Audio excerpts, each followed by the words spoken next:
Good morning. Good morning. Good morning.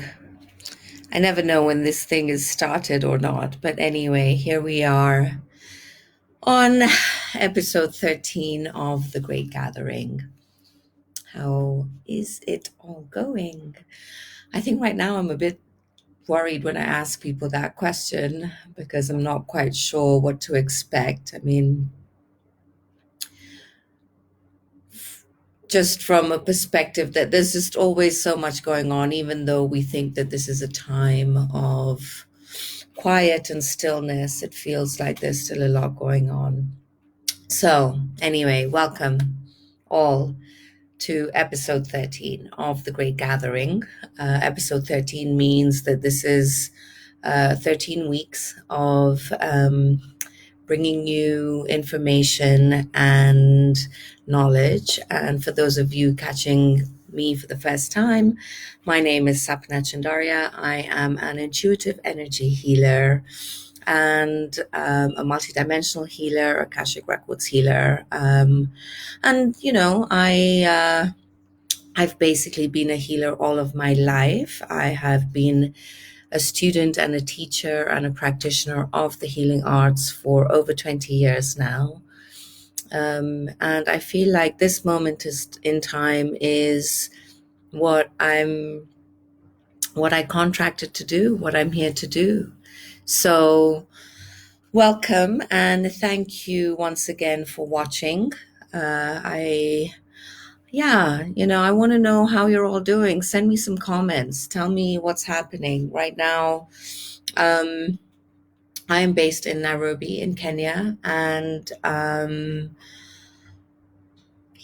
things here we're basically beginning week 5 of quarantine in my household.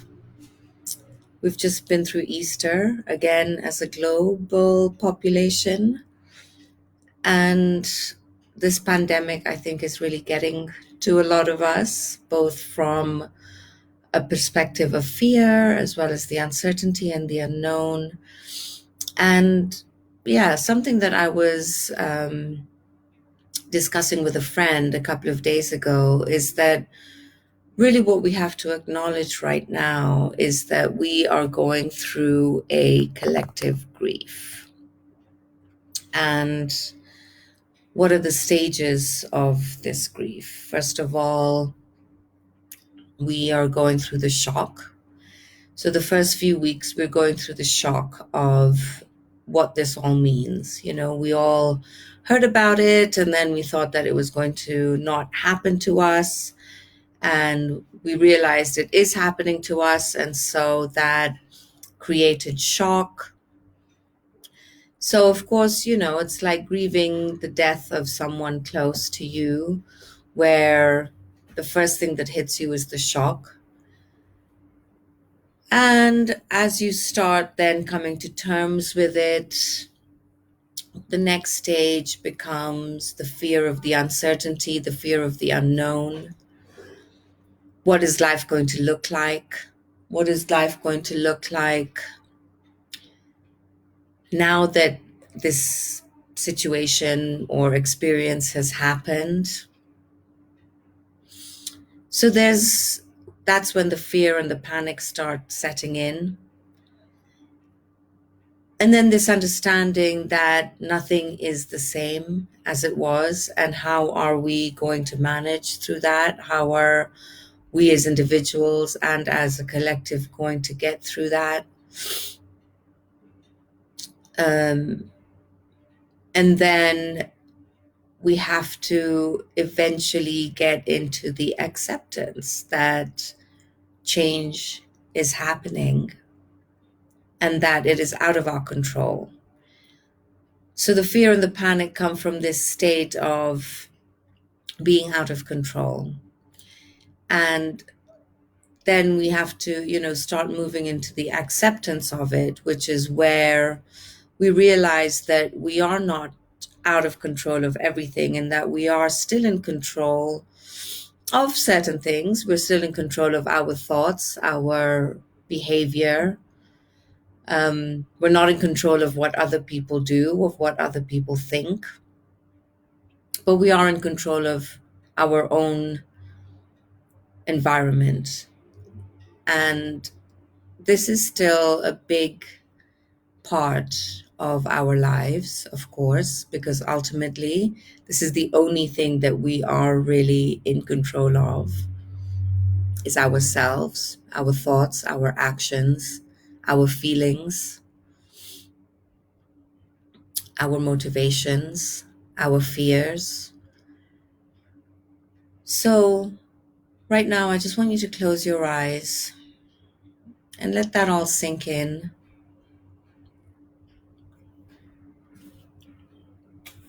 Just bringing your awareness to your breath.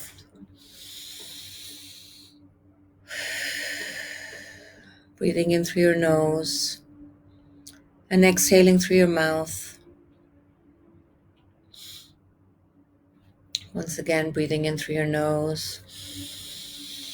Just letting it all out through your mouth.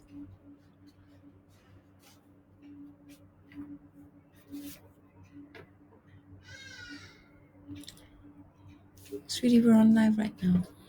Just breathing in through your nose and exhaling through your mouth. And this is how to bring your awareness to this present moment as quickly as possible.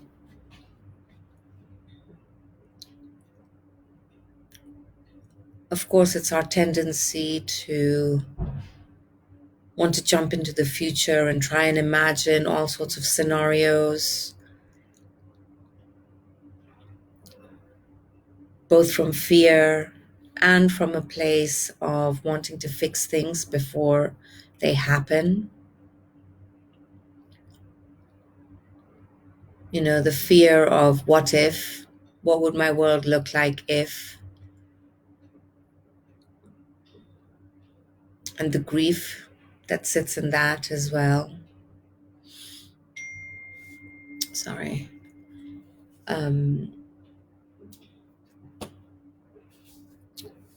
And then, of course, the jumping into the future and trying to anticipate what could go wrong or being in the past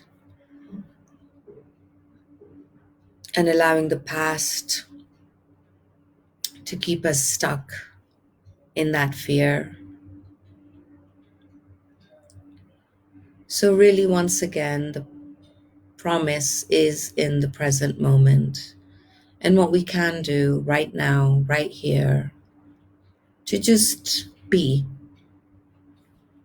We don't even have to be okay. We don't have to be happy. We don't have to be ecstatic. We don't have to be comfortable. We just really can use this opportunity right now to just be. And this is a massive, massive lesson in all of this.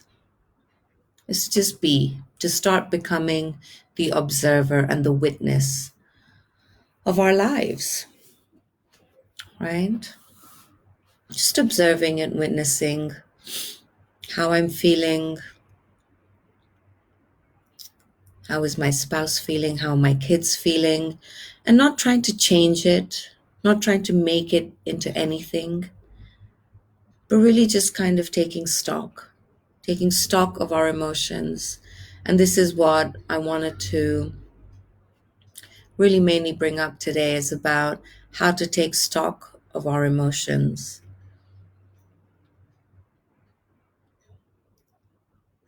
Because this is what allows us to just be.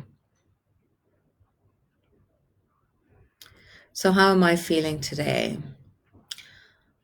To be honest, I'm feeling a bit bland. Bland as in not really feeling anything.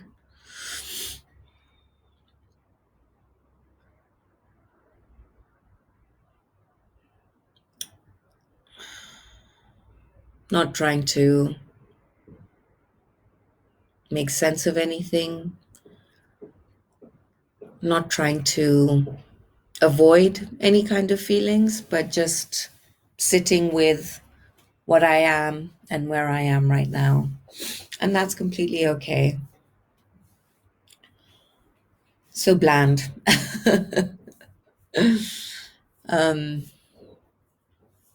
Remember that we are also all feeling the collective grief, the collective uncertainty.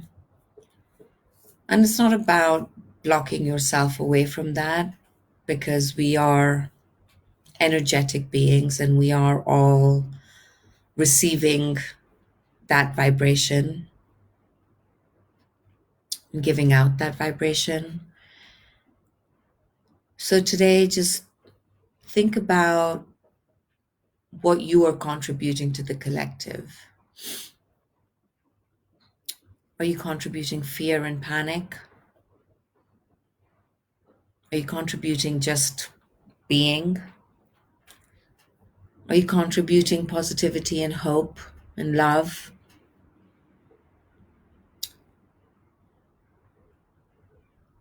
This is really important. What are we contributing to the collective? Because we're all feeling it. And even in my blandness today, I feel loved. I feel loved. I feel supported. I feel that I am able to infuse my actions and my thoughts with love, because really this is the only power that matters. And I do feel surrendered. I feel surrendered to what will be, will be. And again, this is not a passive emotion. I choose surrender. I choose surrender.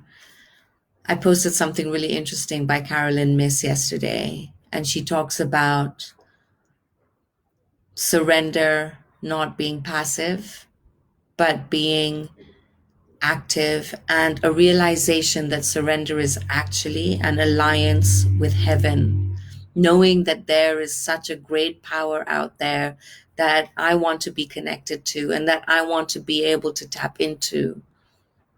That is surrender. So I feel very surrendered. I feel, if there's such a thing as very surrendered, um, I feel like everything is going to be okay.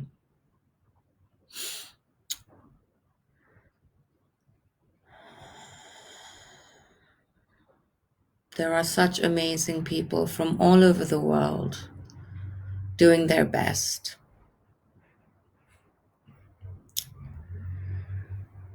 And this is not a time to go into conspiracy theories or misunderstandings or judgments or criticisms. Really just be. One of the other major things that has been coming through is this feeling of powerlessness. And what is that? What is that feeling of powerlessness that we all have felt at some point or another over the last 4 or 5 weeks?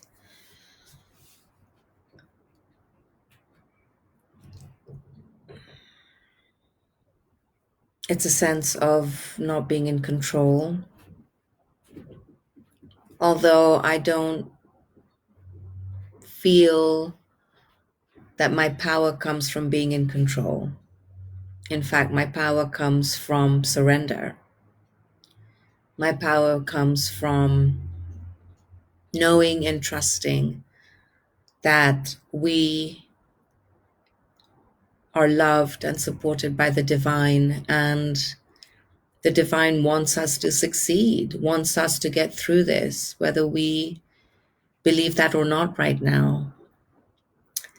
And the power lies in this power of the divine that is ultimately completely unpredictable. And that's why surrender is so important. Surrendering to the unknown, to the unpredictability of the power of the divine. God doesn't warn us and tell us, oh, wait a minute, guys, there's a tornado coming, or oh, there's a pandemic coming, so you better get ready. And the funniest thing is that even though we may have heard people talk about it 5, 6, 10 years ago, we didn't pay attention. That's just not the human way of doing things, is it? We don't pay attention when someone warns us of something. It's only when it actually happens that we remember that we were warned. But let's just go back to the unpredictability and the immense power and the limitlessness of the divine. Because that is where the field of all possibility lies, is in the unknown, is in the unpredictable nature of things. And so all we can do is prepare ourselves for that, is be ready when that happens. Be ready when shit hits the fan, right? And knowing and trusting that we have everything that we need. I keep hearing that over and over and over again. You have everything you need. You have everything you need. You have everything you need. This is not about how much money you have, how much faith you have, how much strength you have. This is about the fact that we are all in this together. My faith may be stronger than someone else's, but that doesn't make me better. It makes me more prepared. And this is a big part of what I'm talking about today is preparedness. Preparedness for the unpredictability of life. And knowing that there is such magic in that, such magic, such power. Love, love, love, love, love, love. What will it take for you to infuse your actions today with love? Today and every moment. All you have to do is infuse your actions with love. And if you can't, just don't do it. It's okay. You don't have to. But when we start bringing this energy of unconditional love and this energy of love into everything that we do, even if it scares us, we are going to shift this energy so quickly. Love is what boosts our immune systems as well. So love yourself. Love yourself. That's how to just be. Love yourself.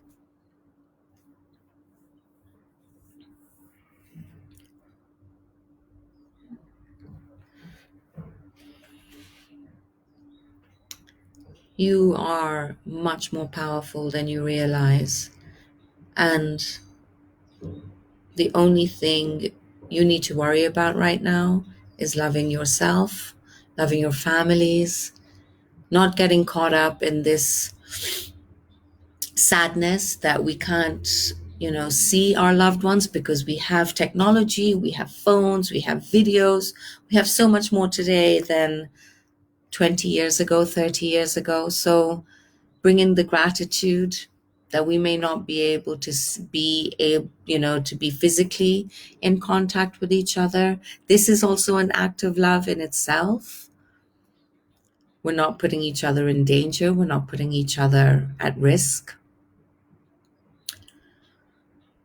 And just be grateful. Love, gratitude, power, acceptance. These are the words I want you to think about today and for the rest of the week. Love, gratitude, power, acceptance, clarity, surrender, surrender, surrender, surrender. we are thriving. We are able to thrive. We don't have to hold ourselves back. We don't have to accept the fear and the panic. Okay? We can accept our power and surrender into that. So I guess today's session is really just a reminder, just reminders that we have everything that we need. You know, I remember why I do this work every day, and it's because I'm inspired by all of you. I'm inspired to see a better world. I'm inspired for the future generations. This little meows on my lap right now. I'm inspired by Radha and our kids. Hello. Hey. And how powerful they are and what we have to create for them today so that they will really be able to inherit a world that they have chosen to come here and live in, which is a world of happiness and peace and truth. Are you coming in to say hi? I already said hi. Oh. Hi again. So what do we have to do today to live a world, to leave, to live and leave an incredible future for this generation and all the generations to come? Let's think about that today. And with that, I'm sending you all lots and lots of love, happiness, being, contemplation, meditation, all of that. I'm here for you, so be in touch. And once again, anyone who wants to join the Surrender Challenge, you are more than welcome to join it anytime. We are on day 13 today, and it is really episode 13, day 13, and it's amazing. Lots of beautiful feedback, and I would really, really encourage all of you who can sign up to sign up. And let's get through this together. End karma. Let's end our karma. Let's move into the future with love. Let's be present with power. And yeah, lots of love and light to you all. Namaste. Mm-hmm.